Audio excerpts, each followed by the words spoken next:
আমি যেই কিতাব নাজিল করেছি আপনার মাধ্যমে, ও নবী আপনি জানায়া দেন এটা এমন একটা আলো, যেই আলো কবরের মধ্যে যাবে, যাওয়ার পরে গিয়া দেখবে ওই কবর, যেই ব্যক্তি কোরআন পড়ে, আল্লাহর নবী বলে মান জাআলাল কুরআনা আমামাহু কাদাহু ইলাল জান্নাহ, যেই ব্যক্তি কোরআন পড়ে, যেই ব্যক্তি কোরআন বুঝে, যেই ব্যক্তি কোরআন দিয়ে সংসার চালায়, সমাজ চালায়, রাষ্ট্র চালায়, সব জায়গায় কোরআনকে বন্ধু বানায়, ওই ব্যক্তির হাতে ধরে ধরে কোরআন তারে আল্লাহর জান্নাতে ঢুকায় দেবে।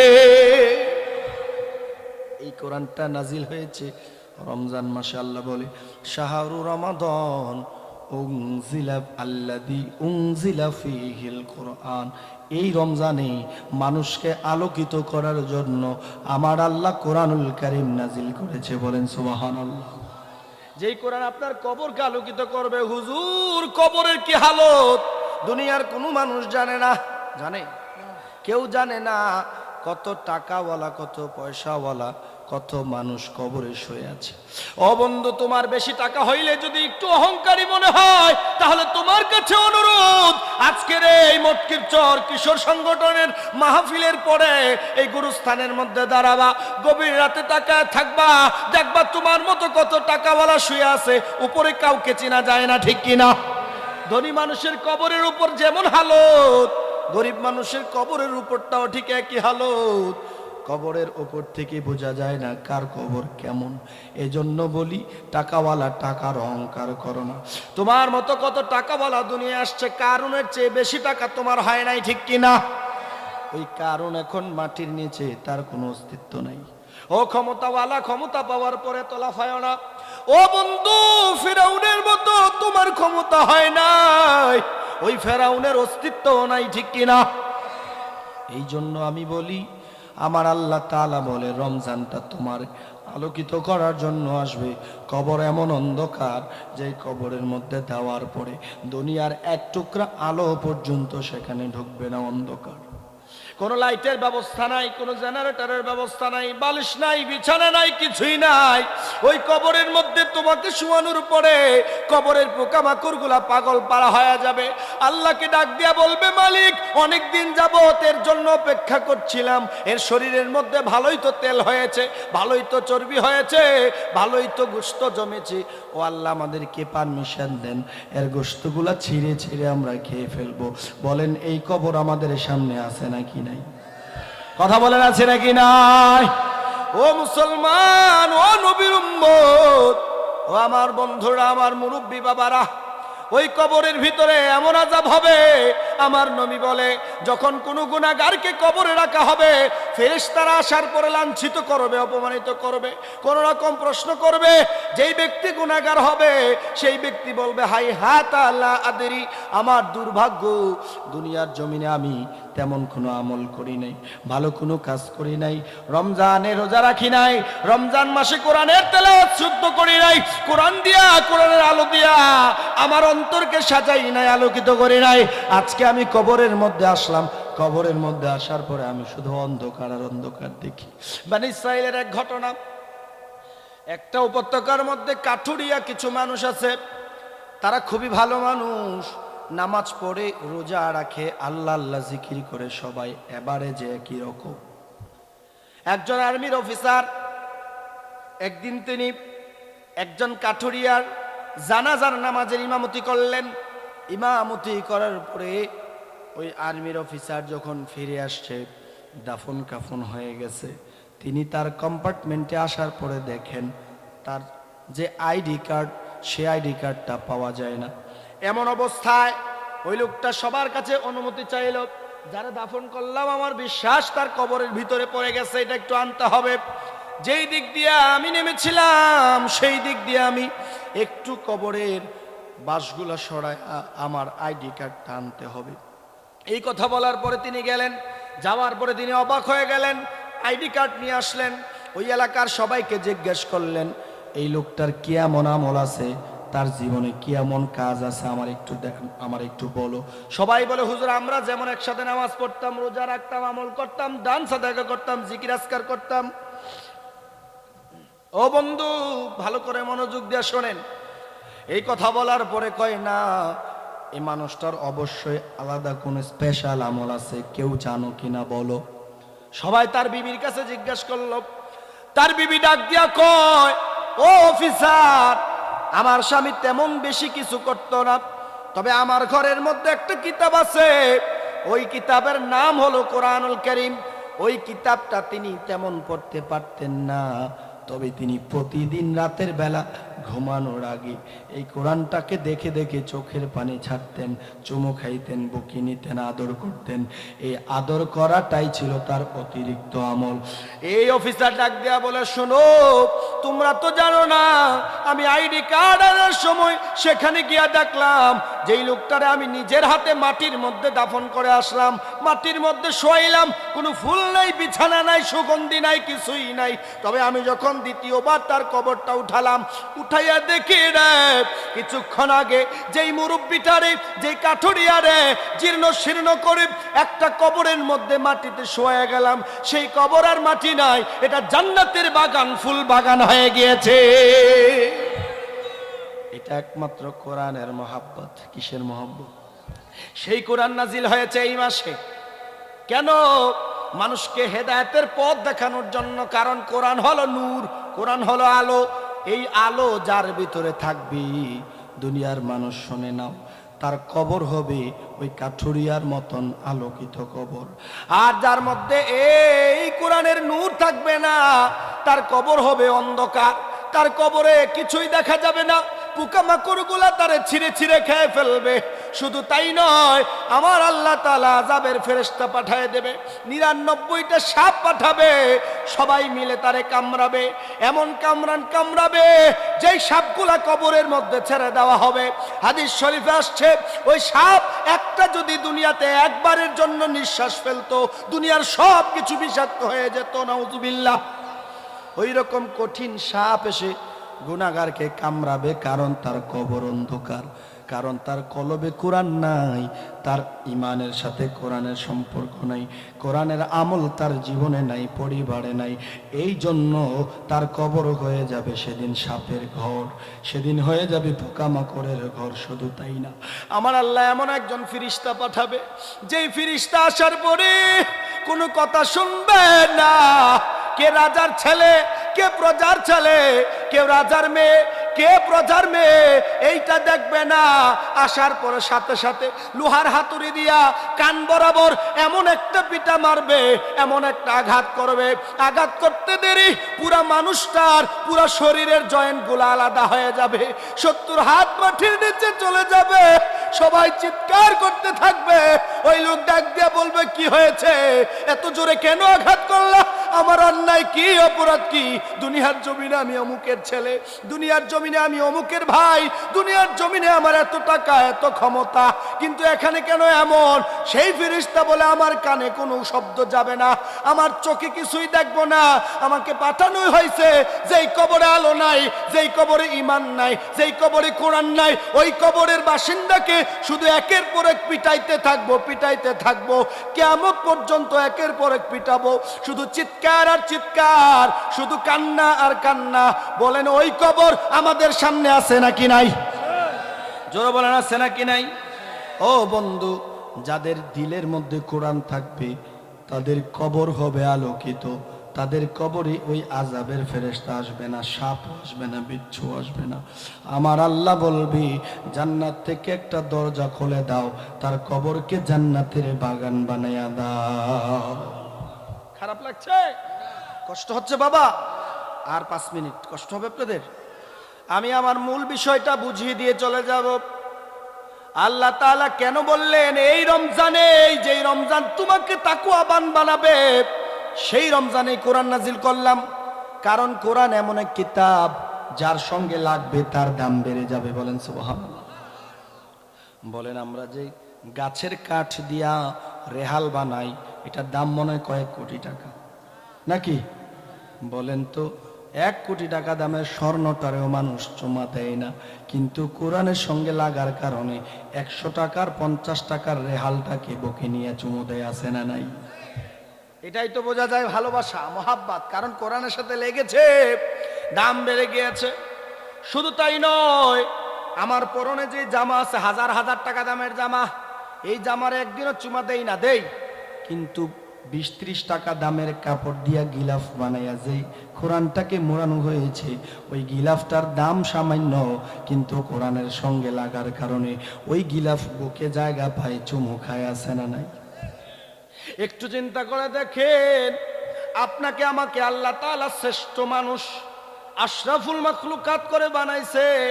আল্লাহ বলেন আমরা হলাম শ্রেষ্ঠ জাতি, আমরা হলাম আল্লাহর প্রিয় বান্দা। ওই বান্দা যদি এই কোরআনের সঙ্গে লাগে, দাম কেমন হবে?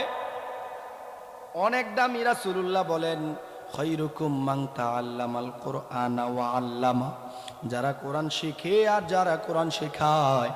মুরব্বি ধরো না বেড়ারে, কো আপনি তো উডনের প্রস্তুতি লইছেন, কই যান বাবা? ও আচ্ছা, আপনি বাড়ি চলে যাচ্ছেন? আচ্ছা ইনশাআল্লাহ যান। আর দূরের আর কেউ আছেন নি? যাইবেন গা সবাই? উনারা মুরব্বী মানুষ, ফলাফাইন হলে টাইম না ধরে রাখলাম হলে বাড়ি, যদি অন্য জায়গাতে আমার গাড়ি দিয়ে দিয়ে এলাম হলে অসুবিধা কিতা? আমার ভাইয়েরা একটু খেয়াল করেন, কষ্ট হচ্ছে আপনাদের?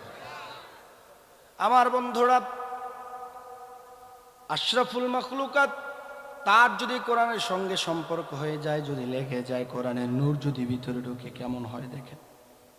এই কোরআন হলো এমন কোরআন, আল্লাহর নবী বলেন যে কোরআন শিখে আর শিখায়, এ হলো সবচাইতে উত্তম, সবচেয়ে ভালো। আল্লাহু আকবার। নফল ইবাদতের মধ্যে সবচাইতে উত্তম ইবাদত হলো কোরআন তেলাওয়াত। আফদলুল ইবাদাতি তিলাওয়াতুল কোরআন। সবচাইতে উত্তম নফল ইবাদতগুলোর মধ্যে অন্যতম হলো কোরআনের তেলাওয়াত। আমরা সবাই কোরআনের তেলাওয়াত করতে চাই নাকি চাই না? কোরআনের তেলাওয়াত কেন করবেন জানো? কারণ কোরআন যখন তুমি পড়বা, তোমার দুনিয়ার কারো সঙ্গে নয়, তোমার আল্লাহর সঙ্গে তোমার কথা হয়। আল্লাহু আকবার। অনেক মানুষ বলে যে হুজুর আজকে আমাদের এমপি সাহেবের লগে দেখা হয়েছে। আমি যে গেলাম, শুধু দেখা না কথা না, আমি বড় ভাগ্যবান, কথাও কইছি দুই চারটা, আছে না নাই? কথা কয় না, আছে না নাই? দেখা হয়েছে, কিন্তু কথা বলার কারণে এক্সট্রা ভাগ্যবান মনে করছে, ঠিক কিনা? ঢাকা শহরে বিভিন্ন ভালো ভালো জায়গায় ঘুরেছে, ওইগুলা টাকা দিয়া ঘুরতে হয়েছে, কিন্তু যখন কোনো ভাইয়ের পরিচয়ের কারণে সংসদ ভবনে ঢুকছে, তার কাছে সবচেয়ে বেশি স্পেশাল এই জায়গাটা মনে হয়েছে, ঠিক কিনা? বলে না, আমার আল্লাহ বলে, ও বন্ধু, নেতার সঙ্গে কথা বলে তোর এত প্রাউড ফিল হয়, সংসদে গেলে তোর এত প্রাউড ফিল হয়, যদি তুই মক্কায় যাবি, যদি তুই মদিনায় যাবি, তোর কেমন হবে জানার ইচ্ছা আছে না নাই? জোরে বলেন, আছে না নাই? ও বন্ধু, জীবনে কত জায়গায় যাওয়ার জন্য প্ল্যান করেছো? যুবকরা সেন্ট মার্টিনে ঘুরতে যায়, প্রত্যেকবারে 10,000 করে খরচ। এরকম 10 বার যদি বাংলাদেশের 10টা জায়গায় যাও, 1 লক্ষ খরচ। 15 জায়গায় গেলে 1.5 লক্ষ টাকা খরচ। এই 1.5 লাখ টাকা জমায়া একটা বার আমার আল্লাহর ঘরটা দেখে আয়, নবীজির কদমে দাঁড়ায় একটা সালাম দিয়ে আয়, জীবনে আর কোনোদিন সেন্ট মার্টিনের কথা মাথায় আসবে না, ঠিক কিনা? ও বন্ধু আমার, ও যুবক মুরব্বী বাবারা রে, কোরআন এমন একটা কিতাব, আমার আল্লাহ ডাক দিয়া বলে, এই কোরআন যখন তুমি পড়বা, দুনিয়ার নেতার সঙ্গে কথা বললে প্রাউড ফিল হয়, অথচ আমি আল্লাহ বলি, যারা কোরআন পড়ে তারা আমি আল্লাহর সঙ্গে কথা বলে। আল্লাহু আকবার। আর একটু জোরে বলেন আল্লাহু আকবার। কেমন কথা হয় আপনি যখন কোরআনের সূরাতুল ফাতিহা নামাজের মধ্যে দাঁড়ায়া পড়েন, মালিক আলহামদুলিল্লাহি রাব্বিল আলামিন, সমস্ত প্রশংসা একজনের জন্য, যিনি আলামিন সমূহের রব। বলেন সুবহানাল্লাহ।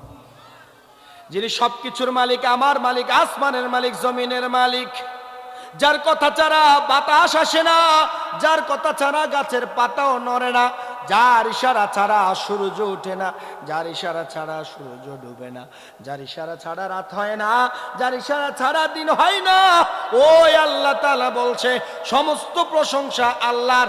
এবার আল্লাহ নিজে বলে, ও বন্ধু, তোমরা কেন আল্লাহকে এত প্রশংসা করো? তখন আমরা বলি আর রহমানির রহিম, তিনি হচ্ছেন সেই আল্লাহ, এই জন্য আল্লাহর প্রশংসা করি, কেননা আমার আল্লাহর চেয়ে দয়ালু আর কেউ নাই। এবার আল্লাহ তাআলা ডাক দিয়া বলে যে দয়ালু দিয়ে কি হবে? এবার আমরা আল্লাহকে বলি মালিক ইয়াউমিদ্দিন, যে বিচার দিবসের মালিক যেই দিন আল্লাহ তুমি ছাড়া আর কোনো হাকিম নাই, তুমি ছাড়া আর কোনো ইলাহ নাই, রব নাই। ও আল্লাহ, যেই দিন মানুষগুলা নফসি নফসি বলে দৌড়াবে, যেই দিন মানুষগুলা পাগল হয়ে যাবে, নিজের ঘামের মধ্যে সাঁতার কাটবে, হাসরের ময়দান এমন কঠিন হবে, সূর্যটা মাথার আধা হাত উপরে নেমে আসবে, সেই দিন মানুষগুলা বেকার হয়ে যাবে, পাগল হয়ে যাবে। ও আল্লাহ, সেই দিন আপনি ছাড়া কোনো মালিক নাই। আল্লাহ সেদিন ডাক দিয়া বলবে লিমানিল মুলকুল ইয়াউম, আজকের ক্ষমতার মালিককে? সবাই ডাক দিয়া বলবে আল্লাহ তুমি ছাড়া ক্ষমতার কোনো মালিক নাই। দুনিয়ার জমিনে কত নেতার গোলামি করছে, কত দলের গোলামি করছে, কত পীরের গোলামি করছে, কত জায়গার গোলামি করছে, মানুষের উপরে জুলুম নির্যাতন করেছে, আছে না নাই? সেই দিন এই লোকটাও গিয়া বলবে আল্লাহ আপনি ছাড়া কোনো ইলাহ নাই, কোনো রব নাই। সেই দিন আমার আল্লাহ ডাক দিয়া বলে এই জন্য আপনি রব, আপনি রহমান, আপনি রহিম। যেই দিন আপনি হবেন কহার, যেদিন আপনি হবেন শক্তিশালী, সেই দিন এতগুলা মানুষের বিচারের জন্য রহমান আর রাহিমের পরিচয় ফুটে উঠবে। আল্লাহু আকবার। সূরা ফাতিহা কি এমনি আমরা ভেবেছি কখনো? এমনি ভাবি নাই। আপনি মনে করছেন পড়ে আসছি হয়তো শেষ, না না না, আপনি যখন একটা আয়াত পড়েন আমার আল্লাহ সঙ্গে সঙ্গে একটা আয়াতের পরের আয়াতের কারণ জিজ্ঞেস করে, বলেন না সুবহানাল্লাহ। তারপরে আমার আল্লাহ ডাক দিয়া বলে বান্দারে হাসরের ময়দানে আমার কাছে ধরা পড়বি। তো ধরা যেহেতু পড়বি কি করা লাগবে? তখন আমরা আল্লাহকে বলি ইয়্যাকা না'বুদু ওয়া ইয়্যাকা নাস্তাঈন, আল্লাহ আপনার কাছেই সাহায্য চাই আর আপনারই ইবাদত করি। আমরা একজনের ইবাদত করি, তিনি কে? আরেকটা আওয়াজ করে বলেন আল্লাহ। ও যুবক, কণ্ঠ বন্ধ রাখিও না, হৃদয় থেকে আরেকবার বলো আল্লাহ। সেই আল্লাহর ইবাদত করি। ও আল্লাহ, কয় কেন ইবাদত করো? কয় আল্লাহ আপনি জীবনে কত জাতিকে ধ্বংস করে দিয়েছেন, আপনি কত মানুষকে ধ্বংস করে দিয়েছেন, আপনি কত মানুষকে মাটির নিচে দাবিয়ে দিয়েছেন। ও আল্লাহ, আমরা আপনার গজবে পড়তে চাই না, আমাদেরকে সরল সোজা পথ দেখান। ইহদিনাস সিরাতাল মুস্তাকিম। এই পথ যদি পেতে চান তাহলে এই রমজানে কোরআনের আলো ভিতরে ঢুকাতে চাই কি চাই না? আর একটু জোরে বলেন চাই কি চাই না? ও বন্ধু, এই কোরআন তোমার এমন পথ দেখাবে, কোরআন যখন তোমার ভিতরে চলে আসবে, যখন কোরআন তুমি শিখে যাইবা কোরআনে আল্লাহ কি বলেছে, কোনটাকে আল্লাহ করতে বলেছে, কোনটা আল্লাহ ছাড়তে বলেছে, এই জ্ঞান যখন আপনার হৃদয়ে ঝুঁকে যাবে, আপনার কান সেদিন বলবে ও দুনিয়ার মানুষ, আমার কান কি শুনে তোমরা জানো না? আমার কান জাহান্নামের আওয়াজ শুনে, আমার কান কবরের আযাব শুনে, আমার কান শুধু চিৎকার আর চিৎকার শুনে, আগুন আর আগুন, আগুন আর আগুন। শুধু তাই না, হাসরের ময়দানে জাহান্নামকে আল্লাহ ছেড়ে দিবে, ৭০,০০০ শিকল লাগাবে, এক একটা শিকলের মধ্যে ৭০,০০০ ফেরেশতা থাকবে। আল্লাহু আকবার। ৭০,০০০ শিকল, এক একটা শিকলে ৭০,০০০ ফেরেশতা থাকবে। এটাকে পিছনের দিকে টানতে, এই যুবক, এই মাহফিল শেষ করে দিও না ভাইয়া, প্লিজ যাইও না, প্লিজ। যেখান থেকে উঠছো বসো। আপনি উঠছেন কে রে বাবা? বসে যান, নমুনা খারাপ, যাওয়া যেত না। আমার বন্ধুরা, জাহান্নাম সেদিন চিৎকার করবে। যাদের ভিতরে কোরআনের নূর আছে তারা সেগুলো শুনবে। জাহান্নাম সেদিন চিৎকার করবে হাল মিম মাজিদ। আল্লাহ, গুনাহগার গুলা কই? এদেরকে না আমার পেটে দেওয়ার কথা। বেনামাজি গুলা কই? কোরআনের বিরুদ্ধে যারা অবস্থান নিয়েছে এরা কই? আল্লাহ, এদেরকে আমার কলিজার ভিতরে ঢুকায় দাও, তছনছ করে ফেলবো, জ্বালায় ফেলবো, ধ্বংস করে ফেলবো। এবার আমার আল্লাহ সান্ত্বনা দিয়া বলবে জাহান্নাম একটু অপেক্ষা করো, কিছুক্ষণ পরে বিচার হওয়ার পরে যারা নাফরমান, গুনাহগার, বেনামাজি, বেরোজাদার, যাদের ভিতরে কোরআন নাই, ইসলাম নাই, আল্লাহর ভালোবাসা নাই, আমল নাই, ঈমান নাই, নবীজির সুন্নাত নাই, যাদের মধ্যে আদব নাই, কোনো আমল নাই, এদেরকে কিছুক্ষণ পরে চিরতরে তোমার পেটের মধ্যে ঢুকায় দেওয়া হবে। বলেন আল্লাহু আকবার। ওই জাহান্নামের ভয় এত বেশি জানো যে জাহান্নামে দেওয়ার পরে একজন মানুষ এমন সৃষ্টি হয় নাই যে মানুষটা জাহান্নামের আগুনের তাপ সইতে পারবে।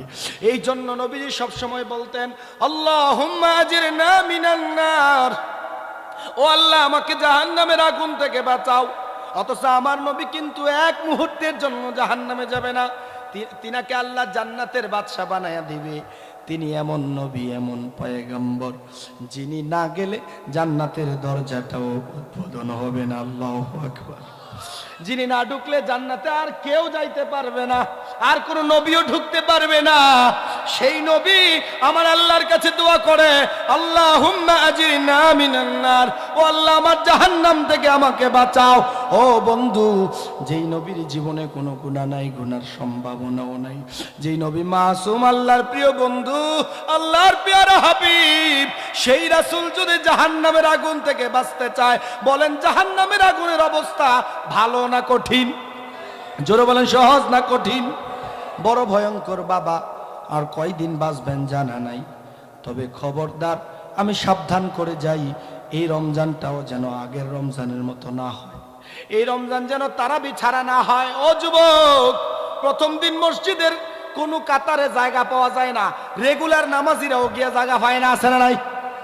প্রথম দিন মসজিদে তারাবি, রেগুলার মুসল্লি যেবাটা প্রত্যেকদিন ফজর নামাজ জামাতে পড়ে, এবারে পর্যন্ত গিয়া জায়গা পায় না, ফোলা পায় না, ঠেলা ঠেলির জ্বালায়, ঠিক কিনা?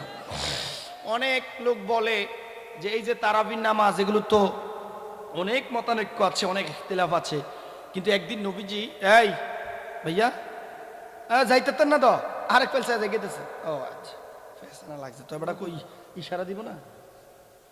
আমার ভাই, নবীজি মসজিদে গেলেন, মসজিদ নববীতে ঢুকলেন। খেয়াল করেন যুবক, কান খাড়া করেন।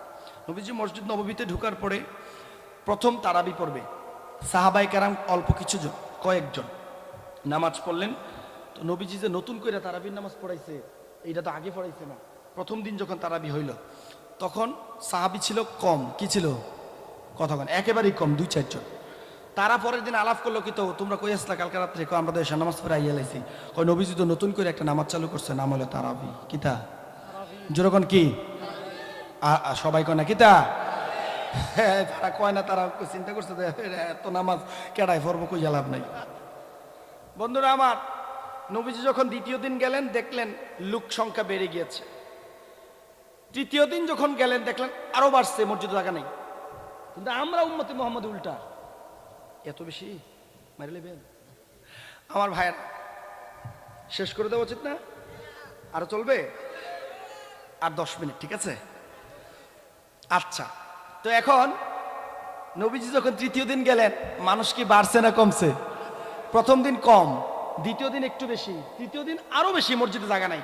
কিন্তু উম্মতে মুহাম্মদের নমুনা দেখেন, 2026 সালের এবার তারাবির দেখবেন, প্রথম দিন মসজিদে জায়গা হইতো না, ঠিক উল্টা। প্রথম দিন মসজিদে জায়গা হইতো না, দ্বিতীয় দিন বারান্দার তারা নাই, তৃতীয় দিন ভিতরে মোটামুটি 2-1 টাকা তারা কমবে। মোটামুটি 8 থেকে 10 দিন যাওয়ার পরে মুসল্লির অবস্থা প্রথম দিন যেমন, 10 নম্বর দিন এমন, নাকি? মোটকিশোরে তারা মনে প্রথম দিন যেমন, একেবারে সানরাই তো এরমই, নাকি? হায় হায় যুবক আমার, এই যে আমাদের জীবন কতটা পিছায় গেছে দেখো। সাহাবীরা নামাজের সন্ধান পাইলে উপচে পড়া ভিড় করতেন, তারা পাগল হয়ে যেতেন। চতুর্থ দিন নবীজি আসেনি নাই। এবার নবীজি জিজ্ঞেস করলেন সাহাবীরা, ইয়া রাসূলুল্লাহ, আপনি 3 দিন আসলেন, প্রথম দিন 1-2 জন নিয়ে পড়লেন, দ্বিতীয় দিন অনেক হলো, তৃতীয় দিন হাজার হাজার হলো, মসজিদে জায়গা হলো না, চতুর্থ দিন কেন আসেন নাই? নবীজি বলছেন, আমি ইচ্ছা করে আইছি না, তবে তোমরা যে আসছো সেটা আমি দেখছি। বলেন না সুবহানাল্লাহ।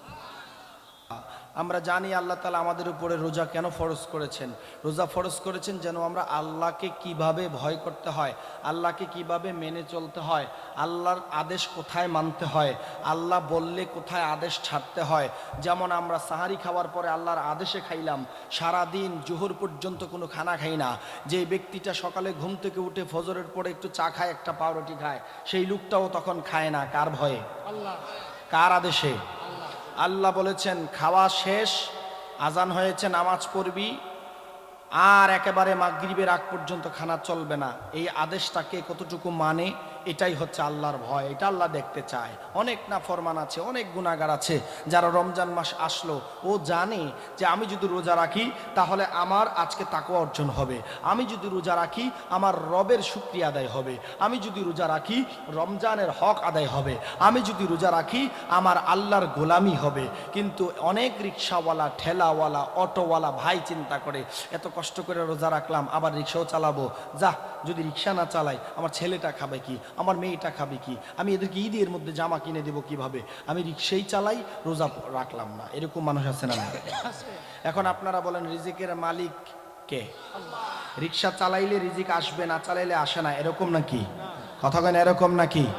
একদিন আমার আল্লাহ বানি ইসরাইলের নবী হযরত মুসা আলাইহিস সালাতু ওয়াস সালাম তার সাথে 12টা গোত্র অর্থাৎ 12টা বংশ, 12টা বংশের মানুষ ইসলাম গ্রহণ করলো, মুসা নবীর উপরে ঈমান আনলো, আল্লাহর উপরে ঈমান আনলো। এই 12টা গোত্রকে নিয়ে তিনি যেদিকে যায় সেদিকেই ঝামেলা, কারণ 12 জনের 12 রকমের কথা, ঠিক কিনা? যখন যেখানে যায় এরা একজন এটা চায় আরেকজন ওইটা চায়, একজন এটা দিতে বলে আরেকজন ওইটা দিতে বলে। একদিন সবাই মিলে বলল, মুসা রে আমাদেরকে একটু পানির ব্যবস্থা করো। মুসা আলাইহিস সালাম এমন এক উপত্যকায় গেলেন, ডানেও পানি নাই, বামেও পানি নাই, সামনেও নাই, পিছনে নাই, কোনো জায়গায় পানি নাই।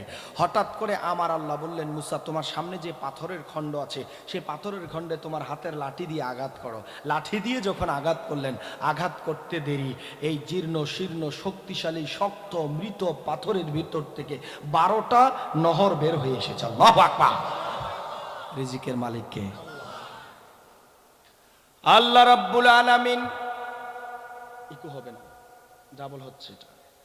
আল্লাহ তাআলা বলেন, মুসা তুমি মনে করেছো ডানে বামে সামনে পিছনে কোনো জায়গার মধ্যে পানি নাই, আল্লাহ কেমনে পানির ব্যবস্থা করবে? তোমার হাতের লাঠি দিয়ে একবার আঘাত করে দেখো, আমি আল্লাহ ওই পাথরের ভিতর থেকেও পানি বের করতে পারি। বলেন ওই আল্লাহ এখনো আছে নাকি নাই? যে আল্লাহ পাথর থেকে পানি বের করে মানুষের রিজিকের ব্যবস্থা করতে পারে, সেই আল্লাহ আপনি যদি রোজা রাখেন, রিক্সাটা যদি একটু কম চালান, পরিশ্রম যদি একটু কম করেন, ব্যবসায় যদি সময় একটু কম দেন, খেতে খামারে সময় যদি একটু কম দেন, সেই আল্লাহ আপনার জন্য রিজিকের ব্যবস্থা করবে নাকি করবে না? জোরে বলেন, করবে নাকি করবে না? ও বন্ধু, রাস্তার জন্য টেন্ডার করা লাগে, রাস্তার জন্য আগে আইন পাস করা লাগে, রাস্তার জন্য টেন্ডার আসে, টাকা আসে, চেক আসে, ঠিকাদারকে দেওয়া লাগে, কত কত প্রসেস। আল্লাহ তাআলা মুসাকে বললেন, ও মুসা তোমার সামনে হলো নদী, তোমার পিছনে হলো ফেরাউন, এখন কোন পথে যাবা? মুসা নবী ডাক দিয়া বলে, আল্লাহ এখন যদি আমি এখানে দাঁড়াই ফেরাউনের সৈন্যবাহিনী এসে আমাকে হত্যা করে ফেলবে। ও মালিক আমার, আমি মৃত্যুকে ভয় পাই না, মৃত্যুকে ভয় পাই না, তবে আমার সঙ্গে যারা তাদের নিরাপত্তার জন্য আমাকে নবী মানল, আপনার উপরে বিশ্বাস করলো, ও মালিক তাদের ব্যাপারে আমার ভয় হয়, যদি আমি তাদেরকে সেভ করতে না পারি তাহলে তারা আপনার প্রতি আবার বেঈমানি করবে, আবার তারা আমলগুলা ছেড়ে দেবে। কারণ একদিন যদি এদেরকে খানা না দেই, একদিন যদি আসমান থেকে খানা না আসে, ওই দিন তারা আপনার ইবাদত করে না। এমন দুষ্ট জাতি বানি ইসরাইল। এবার আল্লাহ তাআলা ডাক দেয়া বলে, মুসা ও মুসা, তোমার যে হাতে লাঠি মুবারক দিয়েছি সেই লাঠি দিয়া ওই সমুদ্রের মধ্যে, ওই যে অথল, ওই যে গহ্বরের ভিতরে যেখানে মানুষ যাইয়া বাঁচতে পারে না, দাঁড়াইতে পারে না, নৌকা দিয়া গেলেও বিপদ, লঞ্চ দিয়া গেলেও বিপদ, ওই সমুদ্রের মাঝখানে তোমার হাতের লাঠি দিয়ে একবার আঘাত করো। আঘাত করতে দেরি 12টা গোত্রের জন্য সমুদ্রের পানি দুই দিকে গিয়া 12টা রাস্তা হইতে দেরি হয় নাই। আল্লাহু আকবার। আর একটু জোরে বলেন আল্লাহু আকবার। এই ক্ষমতা কার? বলেন কার? যে আল্লাহ 1 সেকেন্ডও দেরি করেন না, রাস্তা বানায়া দেয় সমুদ্রের ভিতরে, রাস্তা বানায়া দেয় নদীর ভিতরে, সেই আল্লাহ এখনো আছে নাকি নাই? সেই আল্লাহ বলছে, বান্দারে আমি আল্লাহ তোমাদেরকে রমজান দিয়েছি লাআল্লাকুম তাত্তাকুন।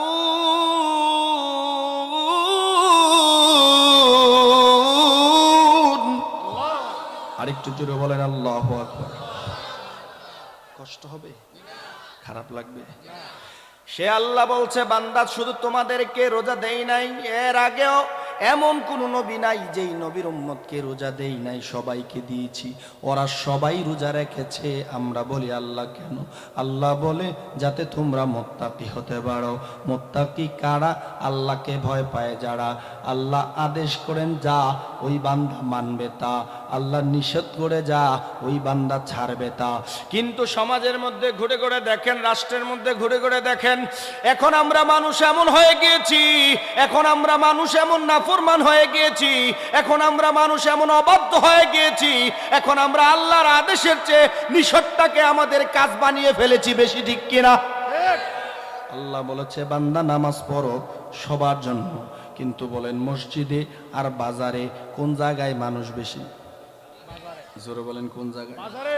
আল্লাহর নবী বলেন দুনিয়ার মানুষ জমিনের মধ্যে সবচাইতে ভালো জায়গা হলো মসজিদ, সবচেয়ে খারাপ জায়গা হলো বাজার।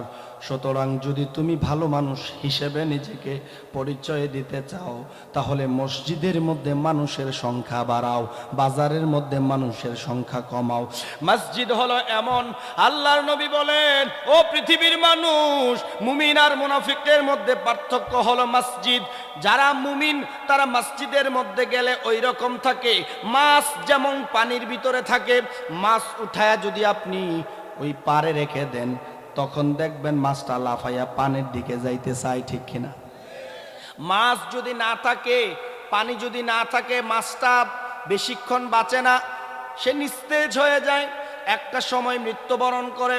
ঠিক একইভাবে যারা মুমিন তারা যতক্ষণ মসজিদে থাকবে তাদের ঈমান তাজা থাকবে, তারা যতক্ষণ মসজিদে থাকবে তারা ততক্ষণ আল্লাহর বন্ধু হয়ে থাকবে, তারা আল্লাহর জিম্মায় থাকবে।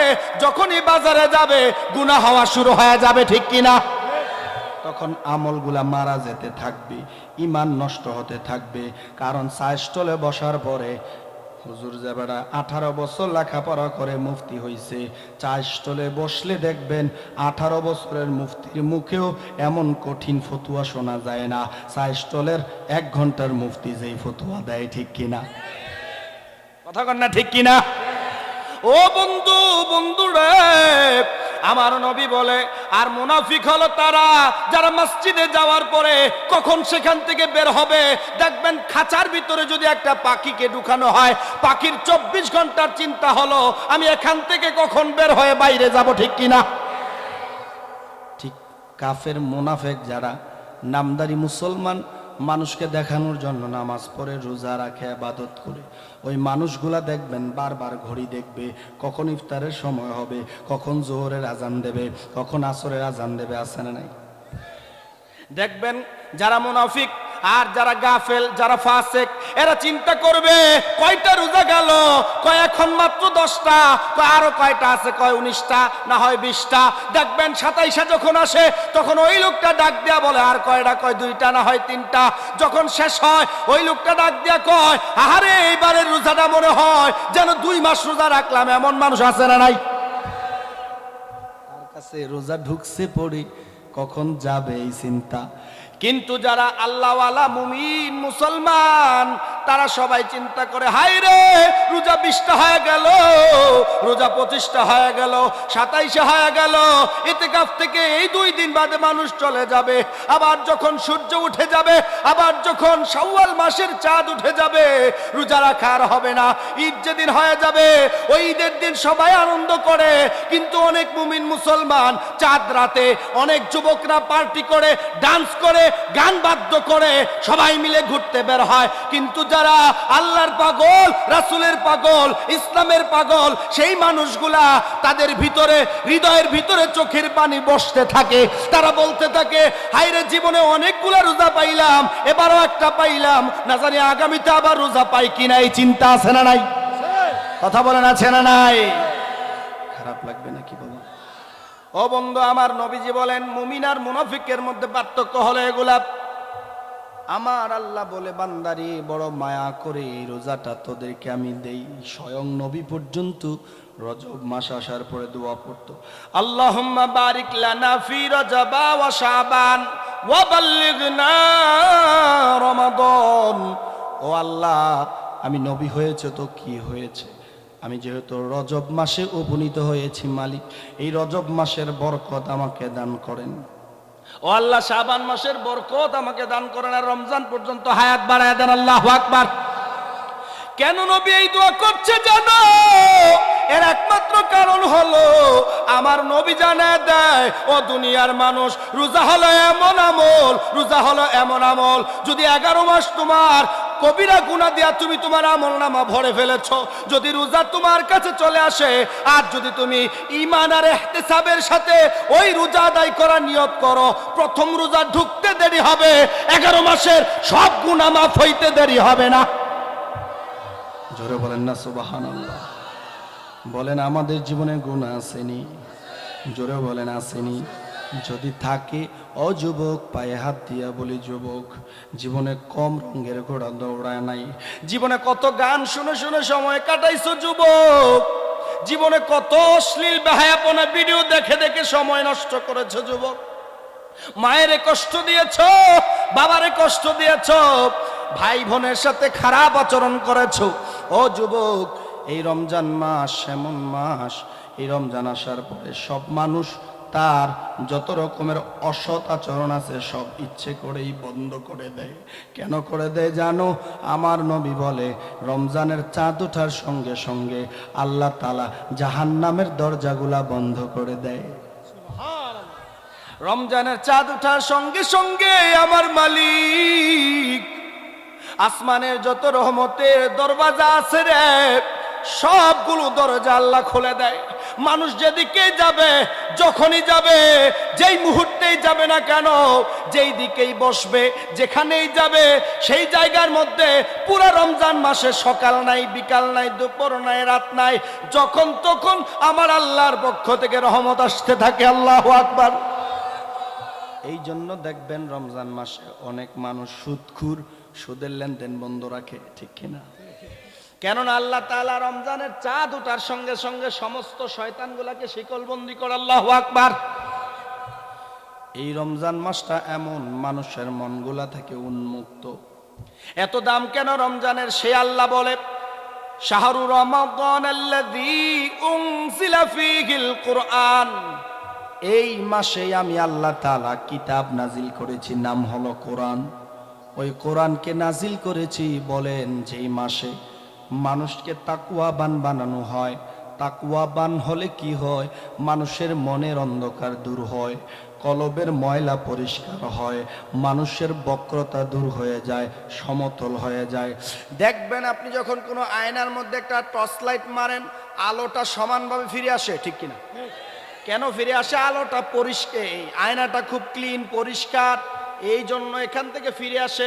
আবার যদি আপনার কোনো কালো রঙের কাঠের মধ্যে যখন আপনি লাইটের টর্চ মারবেন, দেখবেন রিফ্লেকশনটা কম হবে, সামান্য একটু আলোর প্রতিচ্ছবি হবে, টোটাল আলোটা ফিরে আসবে না। আয়নার মধ্যে যেমন আসে কালো রঙে তেমন আসে না, ঠিক কিনা? কারণ আয়না হলো স্বচ্ছ, আয়না হলো পরিষ্কার। ঠিক একইভাবে আমার আল্লাহ রমজান দিয়ে আপনার আমাকে পরিষ্কার বানায় ফেলে। আল্লাহু আকবার। ওই পরিষ্কার মুহূর্তে যদি আপনি কোরআনের খেদমত করেন, কোরআনটাকে বোঝার চেষ্টা করেন, কোরআনকে পড়ার চেষ্টা করেন, যেই কোরআনকে আল্লাহ তাআলা রমজান মাসে নাজিল করেছে। রমজানে কোরআন আসলো মানে হলো যে রমজানে আপনাকে আল্লাহ তাআলা তাকওয়াবান বানায়। আর তাকওয়াবান ব্যক্তি যখন কোরআনের দরস নেয়, কোরআনের জ্ঞান নেয়, কোরআনের শিক্ষা নেয়, ওই আপনার এই আয়নার মধ্যে লাইটের আলো মারলে যেমন সমান সমান আলো ফিরে আসে, যেমন আলোটা রিসিভ করে ভালো মতো তারপরে আবার ফিরিয়ে দেয়, ঠিক আপনি তাকওয়াবান হওয়ার সঙ্গে সঙ্গে আপনার ওপরে আল্লাহ তাআলা যে কোরআন নাজিল করেছেন সেই কোরআন যদি পড়েন, ওই কোরআন আপনার অন্তরের মধ্যে আলো জ্বেলে দেয়। একদিন দুইটা ভাই মিলে রাতের বেলা মাছ ধরার জন্য গেল। তার মা ডাক দিয়ে কইছে, বাবারে লাইট মাইট নাই, কুফি নাই, বাতি নাই, এখন যেহেতু তুমি মাছ ধরতে গেছো খুব সাবধান, পানিতে যেমন মাছ আছে তেমন সাপও আছে, সুতরাং চিন্তা ভাবনা কইরা তোমরা কি করবা? মাছ শিকার করবা। এই কথা যখন বলছে, দুই ভাই মিলে রাতের বেলা অন্ধকারে মাছ শিকার করতে গেছে। মাছের আওয়াজ পাওয়ার পরে এক ভাই বলতেছে, এই মনে হয় মাছটা আসতেছে। তো বড় ভাই ডাক দিয়া কয়, খবরদার, মায় কি কইছে মনে আছে, এটা ধরিস না, এটা ধরলে সমস্যা হতে পারে, কারণ মাছের সাথে সাপও আছে, এটা সাপ হইতে পারে। যখন একটু পরে দেখলেন যে না, যেখান থেকে আওয়াজ আসছে ওখান থেকে একটা মাছ দৌড় দিয়ে তার সামনে দিয়ে গেছে। এখন একজন কইলে, তুই না কইলে এটা সাপ হইব, এটা দিয়ে মাছ। এই কথা বলার পরে দ্বিতীয়বার আবার একই আওয়াজ হওয়ার পরে এবার বলতেছে, এবার কি ধরবো? কয়, আগের বার না ধরে তো ভুল করছি, ধর এবার যা করে আল্লাহ করবো। এবার ধরছে, ধরার পর দেখে মোটামুটি একটা কালা সাইজের কি সাপ, মানে যার যেটা মনে হয় সেটা কইতেছে আর কি, এর লেগে আমি আর নিজের থেকে নাম কইলাম না। কি সাপ? ধরেন কালী পানস। এটা সাপ দিয়ে ধরলে এটা কি চুমা দিব না কামড় দিব? কামড় দিলে আসে না গেছে, শেষ। আলো না থাকার কারণে আগের বার মাছ না ধরে তারা অকল্যাণে পড়ছে, ঠিক কিনা, ক্ষতিগ্রস্ত হয়েছে। আর ঠিক একই ব্যক্তি আলো না থাকার কারণে দ্বিতীয়বার মাছ ধরতে গিয়ে আবারও ক্ষতিগ্রস্ত হয়েছে। কোরআনের আলো এমন আলো, যে আলো যদি আপনার ভিতরে থাকে, আপনি আগে যেটা করছেন এটাও কল্যাণের, পরে যেটা করবেন ওটাও কল্যাণের, কারণ আপনার ভিতরে আল্লাহর কালাম আছে, ঠিক কিনা বলেন? ঠিক তাদের কাছে আলো যদি থাকতো, প্রথমে মাছটাও ধরতো, অকল্যাণ হতো না, আবার দ্বিতীয়বার সাপটাকেও দেখতো, এটাকে পাশ কাটিয়ে যেত, তাও অকল্যাণ হতো না। তাহলে সমস্যা হচ্ছে আলোর ভিতরে। ঠিক আপনাকে আমাকে আল্লাহ তাআলা কোরআন দিয়েছেন রমজান মাসে।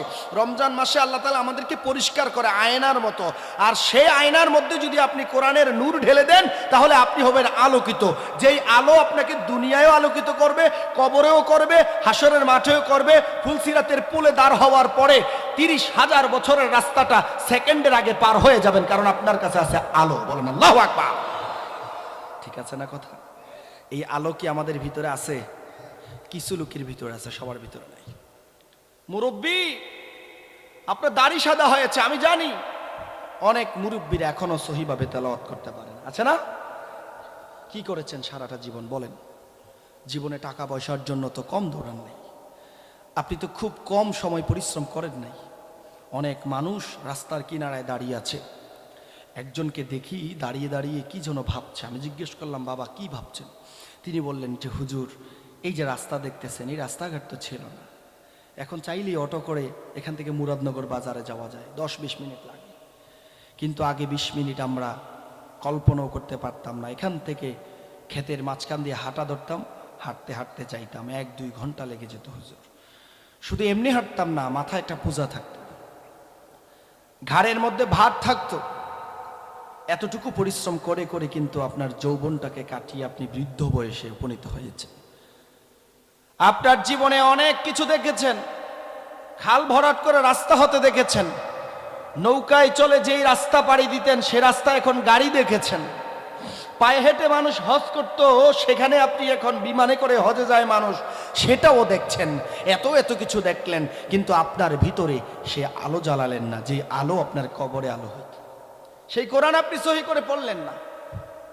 শুধু মুরব্বীদের কি বলবো, আপনি জানেন আপনার দাড়ি যেদিন পেকেছে, যেদিন আপনার দাড়িটা সাদা হয়েছে, সেদিনই আপনার লাস্ট সিগন্যাল এসেছে মৃত্যুর জন্য। এরপরে আর কোনো সিগন্যাল নাই। আপনি যদি একটু চিন্তা করে দেখেন, দেখবেন আপনার ঘাড়ে মৃত্যুর ফেরেশতা নিঃশ্বাস ফেলতেছে, আপনার দুয়ারে মৃত্যুর ফেরেশতার একটা কদম লেগে আছে, কখন যেন আপনাকে ধরে ফেলে। এ হচ্ছে সাদা দাড়ির সিগন্যাল। কিন্তু আফসোস, এই অনেক সাদা দাড়িওয়ালা বাবারা আমার, চাচারা আমার, আপনারা কোরআনের তেলাওয়াতটা এখনো সহি করেন নাই। এর চেয়ে বড় ব্যর্থতা, এর চেয়ে বড় বদান্যতা, এর চেয়ে বড় নাফরমানি আমার আল্লাহর সাথে আর হইতে পারে না, ঠিক কিনা বলেন? অনেক মুরব্বীরা কষ্ট পাবেন যে হুজুরে আনলাম, এবারে একটু ভালো মন্দ কথা বলবে, একটু কান সুখ হবে, মন সুখ হবে, চলে যাব না। আপনি আজকে একটু চিন্তা করে দেখবেন, আজকে ভাববেন 13 তারিখ, আজকে ভাববেন, কারণ আপনি জানেন না যে কাল সকালে আপনার সূর্য উঠবে কিনা, জানেন? আজকেই ভাবতে হবে, এখনই ভাবতে হবে। ও যুবক, শুকরিয়া আদায় করো কোটিবার, শুকরিয়া আদায় করো কোটি কোটি বার। কেন? তোমার মতো অনেক যুবক আগামীকাল সকালে জানাজার জন্য প্রস্তুত হয়ে গেছে। অমুরব্বী, একটু ভাবতে হবে, এই জিন্দেগি কেমনে কাটাইলাম, এই জিন্দেগি কোন পথে কাটাইলাম। কাল সকালে আমার মতো কত মুরব্বীর নাম মসজিদের মাইকে ঘোষণা হয়ে যাবে, ঠিক কিনা বলেন? এই কি দুনিয়া, এইটাই তো দুনিয়া। আমার ভাই আমার বোন, আমার বাবা, আমার আত্মীয় স্বজন, কেউ না কেউ একদিন না একদিন চলে যাচ্ছে। আমি আছি রঙের ঘোড়া দৌড়াচ্ছি, যা মন চায় তা করতেছি, হারাম খাইতেছি, অন্যায় করছি, মানুষের উপর জুলুম করছি, খারাপ মানুষের পেছনে থাকছি। ভালো মানুষ আমাদের মজা লাগে না, ঠিক কিনা বলেন? ভালো মানুষ মজা লাগে না। হুজুর মানুষ যদি নির্বাচনে দাঁড়ায়, কই বোঝে এবার হুজুর মানুষ, এবার আল্লাহ বিল্লাহ করবে, এবার আর কে তা রাজনীতি নির্বাচন আছে না নাই? কথা কয় না আছে না নাই? আসলে কি তাই? আপনি খোঁজ নিয়ে দেখেন তো, আপনার আমার নবী, যিনি কোরআনের শিক্ষক, যিনি এসেছেন বুইস্তু মুআল্লিমান, শিক্ষক হিসেবে, সেই নবী, তিনি তো আমার আপনার মতো এই কোরআনের দরস দিয়ে গেছে সারা জীবন। সেই রাসূল রাজনীতি করেছেন 10 বছর। কয় বছর? কথা কয় না, কয় বছর? তিনি যখন 10 বছর রাজনীতি করেছেন, 10 বছর মদিনার মসজিদের খাদেম অর্থাৎ ইমাম ছিলেন, খতিব ছিলেন, ইমাম ছিলেন, আলেম ছিলেন। বলেন না সুবহানাল্লাহ। খলিফাতুল মুসলিমিন হযরতে আবু বকর, হযরতে উমর, হযরতে উসমান, হযরতে আলী রাদিয়াল্লাহু তাআলা আনহুম, তারা সবাই ছিল মসজিদের ইমাম, তারা ছিল আলেম, তারা ছিল এমন ব্যক্তি যারা দ্বীনের দাওয়াত দিতেন, আবার মানুষকে রাজনীতির শিক্ষাও দিতেন। আল্লাহু আকবার। আপনি আপনাকে কেমন ব্রেন ওয়াশ করছে দেখেন। হুজুর মানুষ এবার আল্লাহ বিল্লাহ করবো, এবার নামাজ পড়বে, ফজর ওয়াক্ত উঠা, এবার মানুষের ডাকবো, গজল টজল গাইবো, এবার কামই দেয় না, এবার ইউনিয়ন পরিষদের কাম কিতা, যদি এবার রেশনের কাটমাট লাগে আমরা চেয়ারম্যান সাহেবের কইয়া করাই দেয়, আমার কি আছে না নাই? আমরা কি অনেক পিছিয়ে গেছি না? অনেক পিছিয়ে গেছি। মুসলমানের এক ওয়ার্ডের মেম্বার হয় হিন্দু বেড়া, আছে না নাই? কি কম মানুষেরা, আমরা নিজের ওয়ার্ডের তো হিন্দু, আমাদের নিজেদের ওয়ার্ডেই তো হিন্দু। এগুলো আমাদের অনেক পিছিয়ে পড়ার গল্প। এই গল্পগুলো আপনারা জানেন, এগুলো বলা আমার উদ্দেশ্য না। তো আপনার ভিতরের আলোটা কিন্তু নিভিয়ে ফেলেছেন আপনি অনেক আগেই। সে আলো জ্বালাইতে হলে এমন রমজানের দরকার হয়, যে রমজান আমাদের সামনে আসতেছে। এই রমজানেই আল্লাহ তাআলা সেই আলোকে নাজিল করেছেন। বলেন না সুবহানাল্লাহ। এই রমজানে আল্লাহ তাআলা আলোকে নাজিল করেছেন। কেন? আল্লাহ তাআলা বলেন হুদাল্লিন নাস, যেন মানুষ হেদায়েত পায়। হেদায়েত হচ্ছে সঠিক পথ, ভালো পথ, যেই পথের কথা আল্লাহ সূরা ফাতিহায় বলেছে। আপনি প্রত্যেক ওয়াক্তে, প্রত্যেক রাকাতে পড়েন। বলেন না সুবহানাল্লাহ। আপনি পড়েন ইহদিনাস সিরাতাল মুস্তাকিম।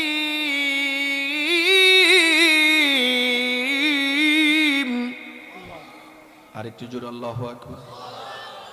প্রত্যেক রাকাতে দাঁড়িয়ে আল্লাহকে বলেন, মালিক আমার, ও আল্লাহ, আমি মানুষ হিসেবে দুনিয়ার মধ্যে কত রকম রাস্তায় যেন আমার পা পড়েছে, কদম পড়েছে মালিক, তবে আমি এত রাস্তায় চলতে চাই না। আমি চাই সিরাতে মুস্তাকিম, যেই পথ আপনার পথ, যেই পথ আমার রাসূলুল্লাহর পথ, যেই পথ ইসলামের পথ, যেই পথ সাহাবায়ে কেরামের পথ, যেই পথ শুহাদায়ে কেরামের পথ, যেই পথ ইমাম আবু হানিফার পথ, যেই পথ হলো পীর মাশায়েখদের পথ, হক্কানি আলেম উলামার পথ, সেই পথেই আমরা চলতে চাই, ঠিক কিনা?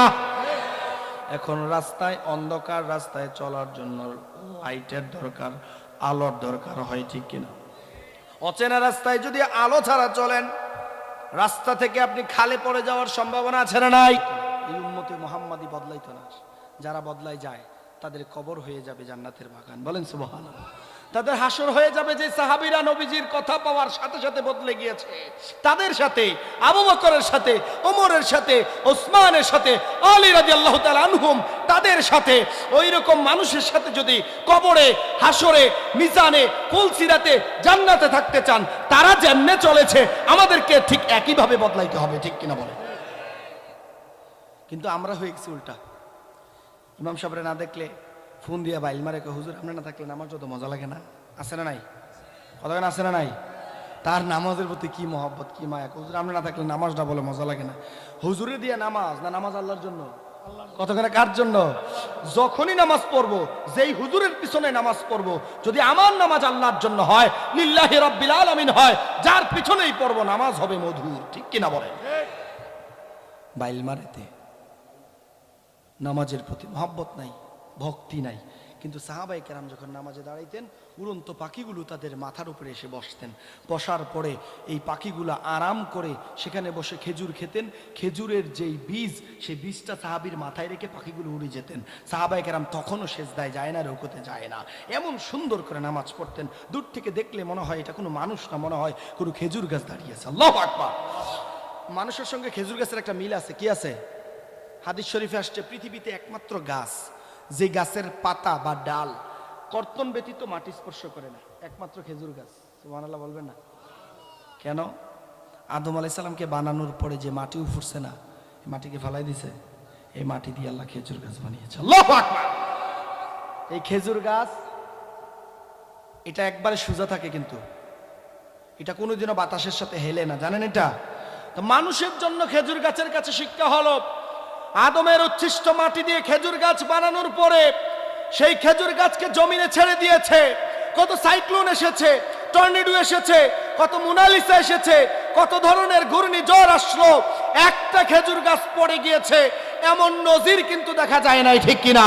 ঠিক মানুষ তোমাদের জন্য শিক্ষা হলো, জেল হবে, জুলুম হবে, নির্যাতন হবে, অভাব আসবে, অনটন আসবে, তারপরেও অন্যায়ের কাছে তোমরা হেলে পড়বা না, মাথা নত করবা না, ঠিক কিনা বলেন?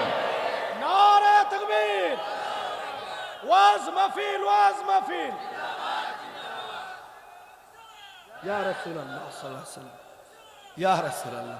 না ডরাইয়ের নাম না, রিসালাতের লোক হই, মারহাবা কোন। সব সময় এটা মনে থাইনি, পরিশ্রম একটু বেশি করে নিলে তো বাইরে বেয়াই খেলা মানছে, এটা তো আমরা এই জাতীয়। বন্ধুরা আমার, তাহলে খেজুর গাছ কোনোদিনও বাতাসে হেলে না। মানুষ অল্প একটু হারাম পাইলে এর ইমান বিক্রি করে দেয়, ঠিক কিনা? 3-4 দিন আগে বেচছি নি, কথা কয় না, বেচছি নি আমি কম কিন্তু মুরা দিবে তো খেয়ে চালাইছে প্রথম চা কনের কয়েছে ভাই কইছে না যে কোন ইচ্ছা মনে ইচ্ছা কইছে। এবারে চিন্তা করছে মোটকি চড়াইছি হেন তো আইছে যেই বাঙ্গা রাস্তা ব্রিজ ট্রিজ, আমি আমার ড্রাইভার রেখে ও গাড়ি যদি না উঠে আমরা নামাইলাম কাম লাগলে।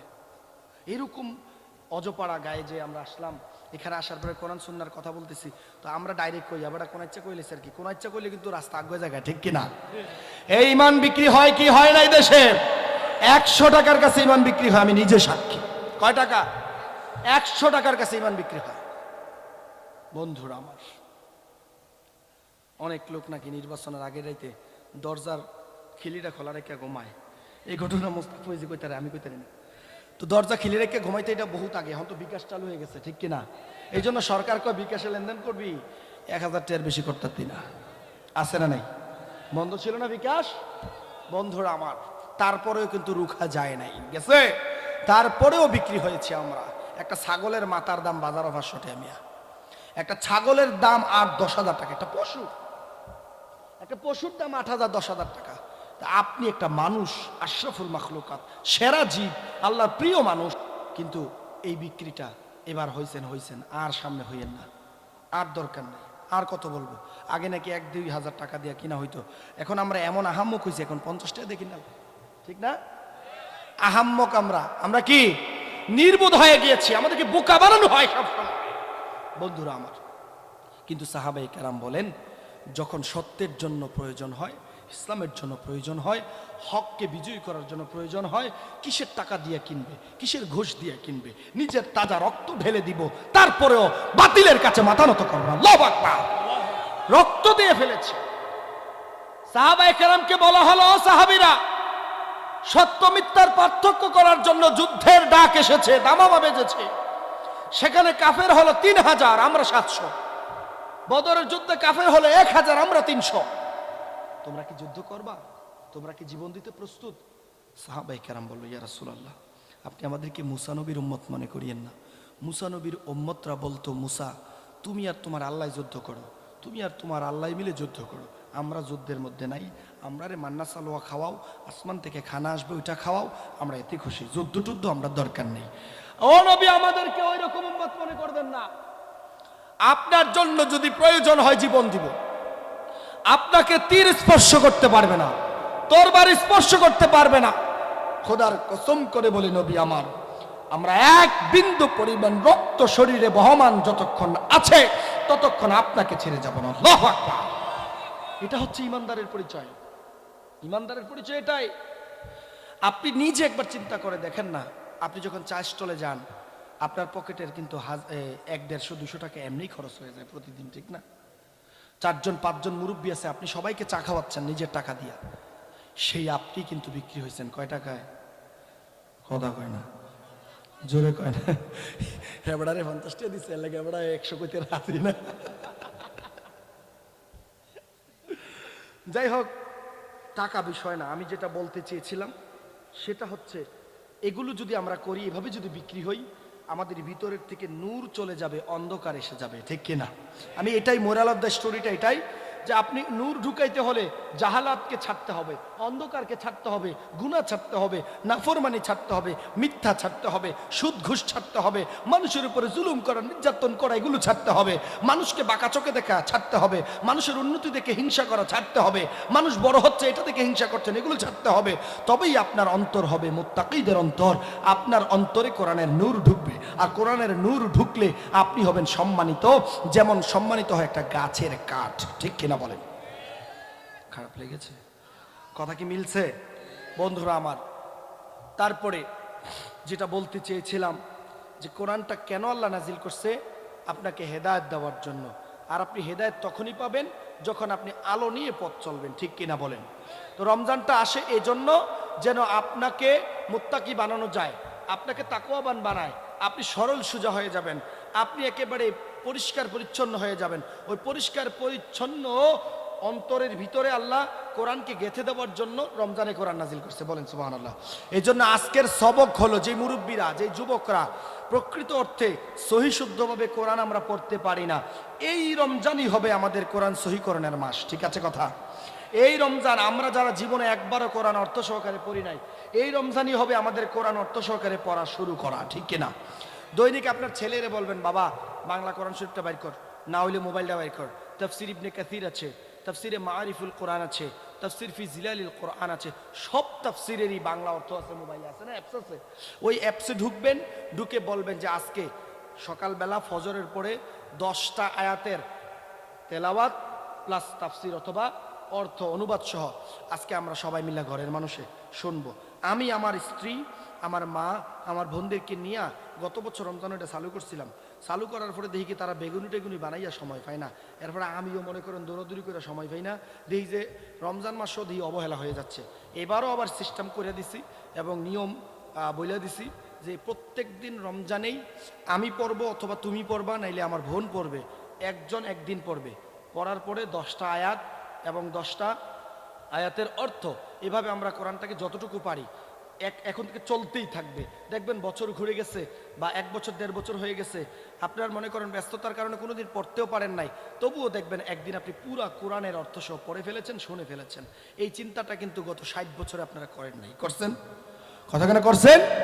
যার বয়স 50 ঊর্ধ্ব কারাগার আছেন, হাত তোলেন। 50-এর প্লাস, 50-এর উপরে যারা আছেন, একবারও কি কোরআন অর্থ সহ পুরাটা পড়ছেন? পড়েন নাই। তাহলে এই বছর আমরা পড়তে চাই, শুনতে চাই। রাজি আছি তো সবাই?